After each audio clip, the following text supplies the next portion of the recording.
작년을 되돌아보면요. 팀F 사태, 배달앱의 수수료 문제, 대한항공과 아시아나 결합까지 경제 이슈가 상당히 많았습니다. 그리고 이런 이슈들을 관리하고 해결하는 과정에는 공정위가 있을 수밖에 없겠죠. 오늘 공정경제 이야기 시간에는 2025년도 공정위의 업무 계획 들어보는 시간 갖도록 하겠습니다. 홍형주 공정위 경쟁정책과장님 전화로 연결돼 있습니다. 과장님 나와 계십니까? 네, 안녕하세요. 반갑습니다. 예, 안녕하십니까. 새해가 된 지도 벌써 한 달이 다 돼가는데 올해 공정위는 어떤 부분에 초점을 맞추고 계신가요? 예, 올해 우리 경제가 마주한 지금 상황이 녹록치가 않습니다. 예. 잘 아시다시피 고물가 추세가 누적됐고 그러면서 또 대내 불확실성도 확대돼가지고요. 국민 여러분들께서 느끼시는 체감 경기가 굉장히 어렵습니다. 거기에 더해서 또 주력 산업 같은 게 많이 둔화되고 있기 때문에 새로운 성장 동력 발굴도 시급한 상황입니다. 그래서 공정위는 올해 이제 업무 계획을 대통령 권한대행께 보고 드리면서 마련할 때 민생경제 회복 그리고 미래 대비라는 두 가지 정책 목표를 중심으로 업무 계획을 수립했습니다. 민생경제 회복과 미래 대비, 특히 민생경제 회복 지금 굉장히 시급한 부분인데 건설 산업이 부진하다는 점 이런 것들도 국내 경제 내수 산업에 굉장히 큰 영향을 주고 있어요. 건설업계 하도급 개선, 대금 관련 개선 계획 있다고 들었는데 어떤 내용입니까? 최근에 건설 경기가 조금 침체돼서 하도급 업체들께서 땀 흘려 일을 하시고도 대금을 받지 못할까 봐 우려하시는 경우가 많습니다. 잘 아시다시피 하도급 거래 구조는 보통 발주자, 원사업자, 하도급 업체 이렇게 이어지는데 지금 하도급법에는 원사업자가 대금을 하도급 업체한테 지급하지 못하는 경우를 대비해 가지고요.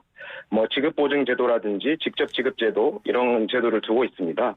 그래서 올해는 이런 제도를 조금 더 보완해서 지급보증 예외 사유를 축소한다든지 직접 지급 범위를 확대하는 제도를 개선하는 것을 추진하려고 하고 있고요.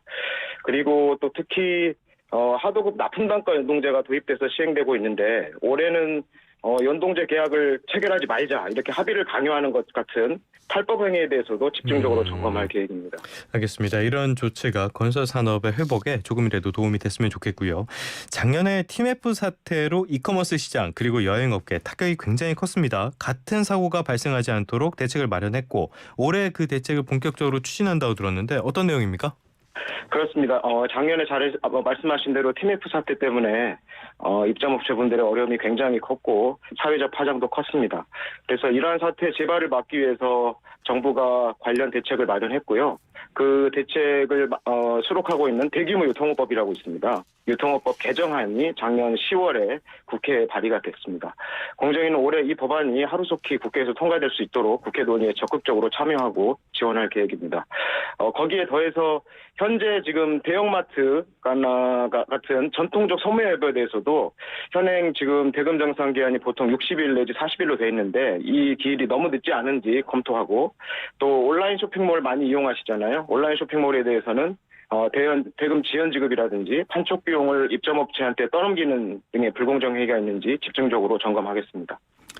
알겠습니다. 저희가 작년에도 많이 다뤘던 내용이 있는데 배달앱의 수수료 문제라든지 테이블 오더 시스템, 노쇼 문제 이런 부분들 소상공인에게 굉장히 치명적일 수 있는데요. 올해 대책 어떤 것들이 있습니까? 작년에 특히 이제 영세 자영업자분들한테 도움을 드리고자 저희 정부와 그 업계가 머리를 맞대고 배달앱 분야 그리고 모바일 상품권 분야에서 상생 방안이 마련됐습니다. 오늘 아침에 반가운 소식이 있었는데요. 배달앱 민족이 이제 중개 수수료를 앞으로 3년간 인하하겠다고 발표를 했습니다. 쿠팡 입치도 준비하고 있는 걸로 알고 있고 또 모바일 상품권 분야에서도 조만간 신속히 이런 상생 방안이 시행될 수 있도록 준비하겠습니다. 그리고 말씀하셨다시피 자영업자분들이 영업을 하시는데 굉장히 고질적인 애로사항들이 있으십니다. 대표적으로 이제 최근에는 예약이나 주문이나 결제 같은 거를 자동으로 처리해주는 걸 저희가 이제 식당 테크라고 부르잖아요. 예. 이 식당 테크 관련해서 혹시 불공정한 관행들이 있지는 않은지 실태 조사를 통해서 꼼꼼히 살펴볼 예정이고요. 그리고 두 번째로 식당 예약하신 다음에 갑자기 취소하셔가지고 노쇼라고 보통 부르는데요. 자영업자분들의 피해가 이만저만이 아닙니다. 그래서 이게 보통 지금은 이제 저희가 공정위가 운영하고 있는 소비자 분쟁 해결 기준을 보면 위약금 10%로 일률적으로 규정이 돼 있는데 이거를 업종마다 좀 실태가 다르기 때문에 각각의 업종 실태에 맞게 현실화하는 작업도 추진하려고 하고 계획하고 있습니다. 다음으로 이제 가게 홍보를 하시려고 온라인 광고 대행 업체도 많이 이용하시는데 계약한 대로 제대로 이행도 안 하거나 또는 이제 이행을 안 하니까 환불을 신청해도 환불을 거절하거나 이런 경우들이 종종 있습니다. 그래서 이런 피해 사례 방지를 위해서 관련 표준 약관을 제정하고 불공정 관행도 점검할 계획입니다. 알겠습니다. 다양한 대책들 들어봤고요. 지금까지는 작년에 있었던 이슈에 대해서 어떻게 대응하고 해결할지를 짚어봤는데 이번에는 올해 새롭게 마련 계획 중이신 규제 그리고 과제들 여쭤보도록 하겠습니다. 어떤 것들이 있습니까? 네, 앞부분은 이제 민생 체감 경기 회복 관련 과제들이고요. 예. 두 번째 이제 아까 서두에 말씀드린 두 번째 키워드가 새로운 우리 경제 성장 동력 창출 그리고 시장의 혁신 촉진이 시급한 상황입니다. 그 관련 내용들입니다. 그래서 먼저 건강, 안전, 의식주 같은 4대 분야를 저희가 집중적으로 점검해서 국민의 경제적 부담으로 직결되는 담합행위가 있지 않은지 점검할 계획이고요. 통신, 자동차, 반도체 같은 주력산업 분야 그리고 첨단 전략산업 분야 같은 경우에서 중소벤처기업의 혁신과 경쟁을 가로막는 기술유용 행위 같은 불공정 관행이 있는지 감시를 강화할 예정입니다. 그리고 또 무엇보다도 거대 독과점 플랫폼의 반경쟁 행위를 신속하게 차단하기 위한 법안이 지금 발의가 되어 있는데요. 공정거래법 개정안입니다. 이 국회 입법 논의에 적극 참여할 계획입니다. 알겠습니다. 여러 가지 대책들, 미래를 위한 대책들 들어봤고요. 또 하나, 우리나라의 가장 고질적인, 가장 큰 문제, 가장 심각한 문제라면 역시 저출산 고령화 문제인데 여기에 대해서도 준비하고 계시는 방안들 어떤 게 있습니까? 그렇습니다. 가장 시급한 문제고 모든 정부 부처가 합심해서 해결해야 될 문제입니다. 공정위는 아시다시피 소비자 주무부처로서 결혼부터 일상생활 등 각 세대별로 관심이 크신 분야에서 소비자 권익을 증진하기 위한 대책들을 마련해서 중점적으로 추진할 계획입니다. 먼저 청년층 관련해가지고는요.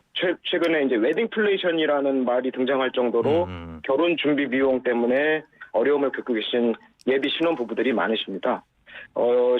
말씀을 들어보면 가장 큰 그 불만 사항은 가격 정보가 불투명하다는 말씀들을 많이 하시더라고요. 예. 그래서 공정위는 올해 스드메라고 하죠. 스튜디오, 드레스, 메이크업 관련 가격 정보를 저희 소비자원 사이트를 통해서 그때그때 적시에 제공하고 또 각 항목별로 결혼준비 대행사가 세부 가격을 상세히 설명하도록 하는 표준 여건 제정도 준비하고 있습니다.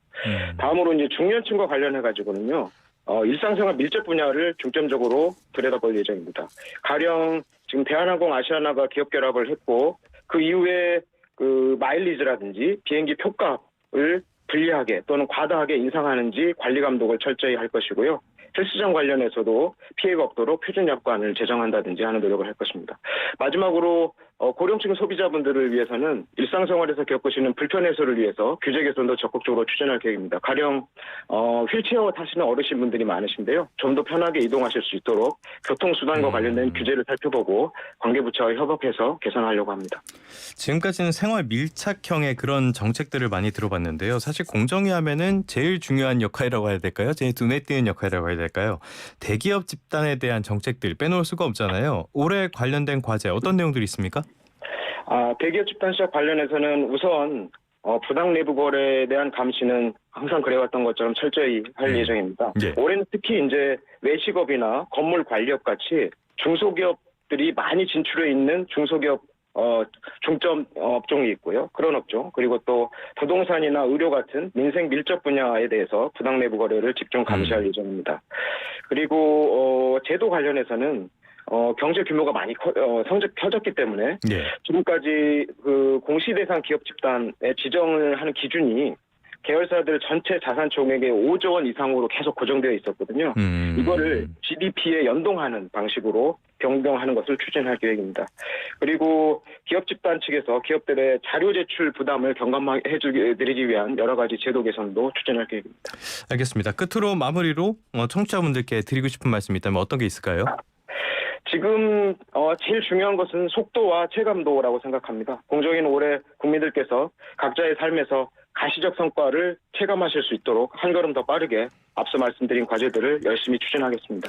알겠습니다. 지금까지 공정거래위원회 홍형주 경쟁정책과장님과 함께 올해 업무 계획에 대해서 자세히 들어봤습니다. 오늘 말씀 고맙습니다. 감사합니다.